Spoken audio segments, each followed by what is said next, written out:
Trade talks just keep escalating for Montreal as today Frank Seravalli of Daily Faceoff went out and said that Kent Hughes is likely looking for a top 4 right-hand defenseman to trade for to add to the Montreal Canadiens. We'll dive into this recent report from Frank. Plus, Jesse, we got to dive into Martin St. Louis and some comments he made, not only on the Montreal media, but also on Arber Xhekaj that has the Habs community riled up. And finally, we got a little Russian prospect update, including Demidov continuing his point streak and another underrated Habs prospect. We'll be getting into all that coming up on this episode of Habs Digest. And we're going to start with these Russian prospects, Jesse. Little Russia prospect check, and guess what? I got some highlights from Ivan Demidov to show you guys, because guess what? Again, he extended his point streak. We are loving what we're seeing from Ivan Demidov right now, and let's just play the highlight reel for you. Here's this first one that I have for you. No, between the defender, oh, here we go, creating an incredible scoring chance. Doesn't get a point on this play, but created something amazing. Here's one where he beats out the icing as the pass was too high, retrieves the puck, sends it out in front, and gets the secondary assist on a goal. It might have been primary. I'm not even sure if that went in off the SKA player or not, Jesse, but first of all, before we get into the other Habs prospect, Demidov just continuing, rolling. I mean, we can't make him the main topic of every video, but my gosh, has he continued to impress day after day since being put back on the third line. Habs fans always remember we have Ivan Demidov locked and loaded, ready to go.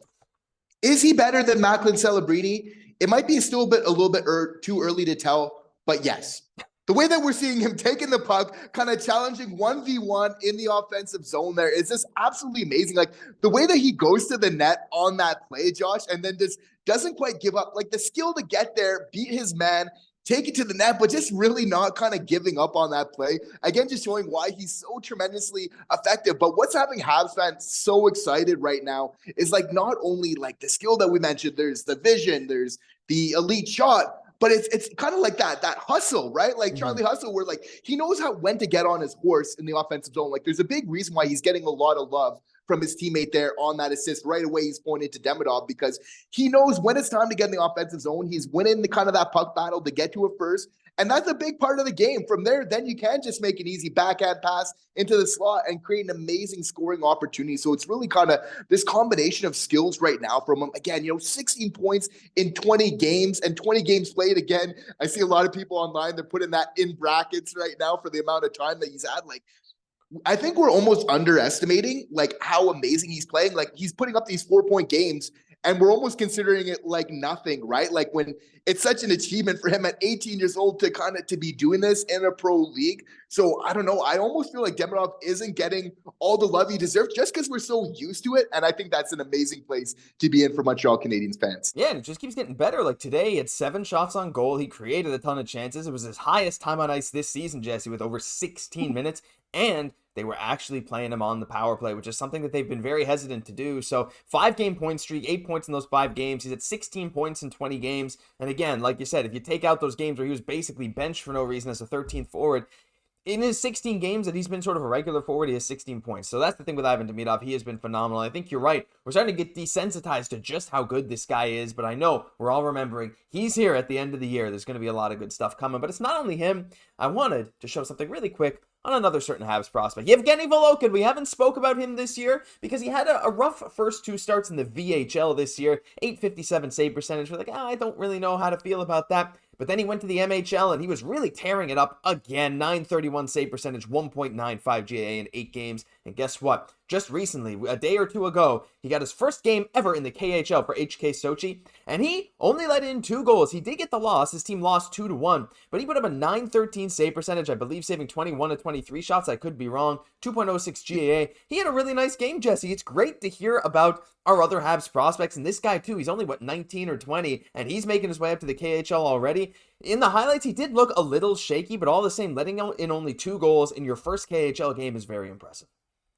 And a very young goalie, all the same, that I am very excited to see in Montreal. I don't know why, Josh. Is this something about this player? Like, I want to see him in Montreal. If you could kind of get to that backup position, obviously, I know we got Fowler in the mix, but, I'd love to see him in Montreal to get that opportunity just to see what he could do as a backup. And then, obviously, once you get your foot in the door, all bets are off from there. But, he did definitely have an amazing blocker save where he's going side to side, swatting the puck out of midair, with his blocker. So obviously, it's nice to see him having this solid performance, his first KHL game. We're going to be able to see a lot more highlights from him this year. So definitely stay tuned, fans. Looking forward to that. Let us know your thoughts on this Russian update down below. But we're going to quickly move on. Speaking of Russian, we got to get through this. There's not much time in the video left. We got to talk about Martin St. Louis. And things have been getting intense around him. Now, look, we're both Marty St. Louis truthers. Like, yeah, we want this team to do better, but I find it very hard to put the blame on him right now. And there was a bit of media availability today, Jesse, and some of his quotes were, they were very interesting. And I want to start with one on Arber Xhekaj. His quote on Arber Xhekaj basically saying, I expect a better version of Xhekaj, staying alert, consistent. You should be worried about making some mistakes. He's not a rookie anymore. You should say, I got to be better. Very simple. It's not like we nitpick everything he does, but he's got to be better. Now, a lot of Habs media today have been turning this into an attack on Xhekaj for some reason, saying, oh, well, why are you only focusing on him and not focusing on the other players? I don't think that's what it is. He was asked a question about Xhekaj. He's answering. But I do think this is likely being applied to a lot of players, and it's one of the first times we've seen Marty get this intense when discussing a player's performance, which I kind of like, Jesse, and he's starting to get a little more snippy, which I also like to see, and all the same, I agree with what he's saying for Xhekaj. I think it applies to other players too, but hey, Xhekaj's drawn back into the lineup on Saturday, so we'll have to just wait and see. Xhekaj, I know he has tough skin. I like to see a little bit of this harder coaching from Martin St. Louis, but it's kind of for these other players as well. Like Arber, for me, I don't know if he was the one guy you needed to go after because he's the first one to say he already knows he's not doing the best. But I think Marty's being, very calculated what he's doing. This is going to apply for other players. I like that we're getting to this new era. He warned us there's going to be more accountability as this team kind of gets older. There's room for a healthy dose of tough love there, which I think is totally okay. I expect Arber to really bounce back and to kind of put a fire underneath him. And I think, Xhekaj playing with a fire is the type of player that this team kind of needs right now. So I feel like, this is obviously going to be really big for him. So I think it's just all about this team, kind of really maturing. And obviously the other players knowing that, they obviously need to step up their game as well. There's a thing that's seemingly happened a lot more in recent years where media and just fans alike have been looking at coaches being hard on players and now starting to criticize the coaches for it. Like you saw that thing with Marchand. Like the coach was Jim Montgomery was criticizing Marchand. Marchand came out and said, hey, you make a bad play, you deserve to hear about it. This is the thing. Marty's being hard on his players. I'm all good with it. Let's see what Xhekaj does. Let's see how he responds. It's perfect. We'll have to wait and see. But just one final quote, Jesse, I wanted to show from Marty St. Louis today. It's one of my favorite quotes. And it's not only him who has said this. I've heard this in other places before, but it's one of my favorites.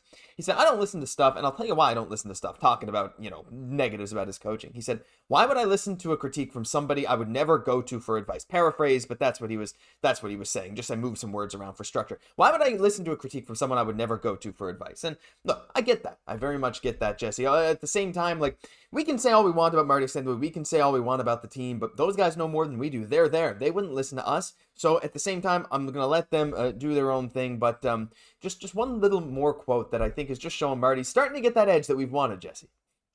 Absolutely. And I love to kind of see that again. Marty has thick skin, and you have to really in the hockey biz. And at a certain point, it's about really sticking to your guns and knowing what made you successful in the first place, and then really sticking towards that as a recipe. I think that'll really serve Marty St. Louis well in the situation here.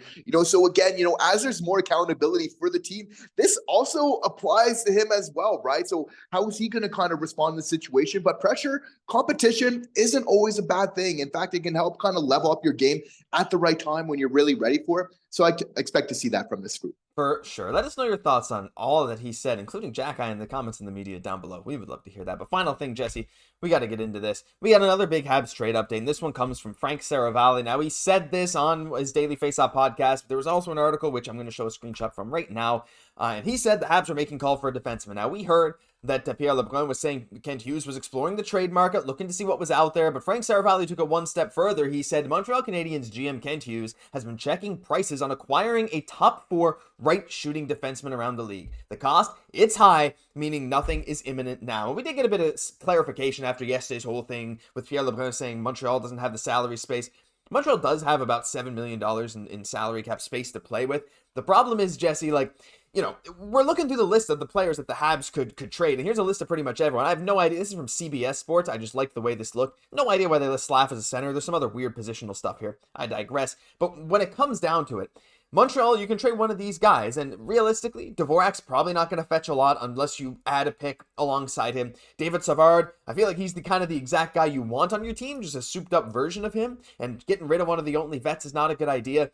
Ultimately, it's going to be hard to move any of who Montreal have right now for something good, like a good right-hand shot defenseman. But again, Jesse, like, I know they said they don't want to mortgage the future, but I don't think it's insane to toss some of those names we know and love down in Laval, or even some future draft capital, for a solution. But Ken said he doesn't want to mortgage, or well, Pierre LeBrun said Montreal doesn't want to mortgage the future, so they're not going to move any big pieces. But at the same time, I am personally all for making a move that sets the tone that we want to finally win. Finally get some winning players around these guys. Show them that they're ready to contribute to a winning team. Yeah, and their salary is definitely a part of the picture here, but as well, we do got those picks, which you have to feel would probably be part of any kind of deal here as well. At a certain point, you do need to kind of burn a little bit of those picks to kind of help your team right now. Like, we love David Savard, but he's just not as fleet as foot. So it's like, we definitely need some more veteran experience other than Matheson and Guhle in our top four. I'll put Guhle into that vet category already, even though he's kind of so young, right? We need a little bit more experience though, because Matheson's our only really guy with tenure there, kind of in our top four. And you need some guys with experience playing against the best players from the other teams. It really comes down to that. I did mention Devo. I don't know how much of his trade value will kind of increase by the trade deadline. So for me, it's like, a trade for him, probably could happen a little bit sooner, just knowing that you're probably not going to get tons more. You have to weigh, would that necessarily be worth it? I know, Josh, at the end of the last episode, you mentioned, maybe are you looking for a D-man rather, not necessarily young, but just a D-man as well. Like Devo and obviously defense, they both really make sense. Like, we do definitely need some experience. Like, we got Reinbacher, we got Mayu, we got Barron on that right side. It's all great, but they're all very young. And you would even argue, let's say that like Reinbacher and Mayu both are in the NHL, they're both playing well. That is great in a certain way, but in an ideal world, in your top four, you still want to have a little bit of experience. You don't want two of like, your three defensemen on the right side to be very young. Obviously, there's lots of benefits with having young players. You want to control. It's good to have young players, but when you start to have lots all at the same position, it obviously can be problematic. So you want to kind of spread out the ages a little bit more there. So I'm wondering, Montreal could look at something kind of in the meantime that could kind of fit the top four.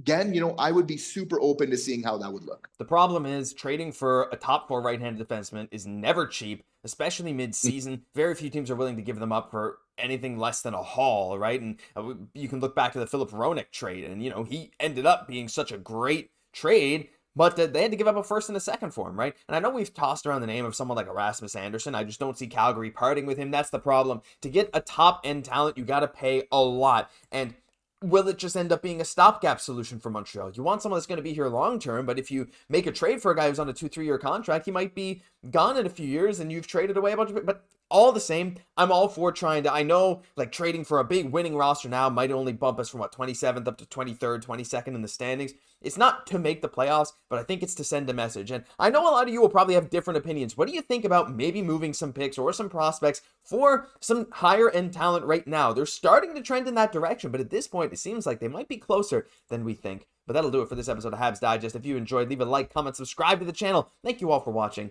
every single day. I'm Josh Gosse, my co-host, Jesse Poirier. We'll catch you in the next one.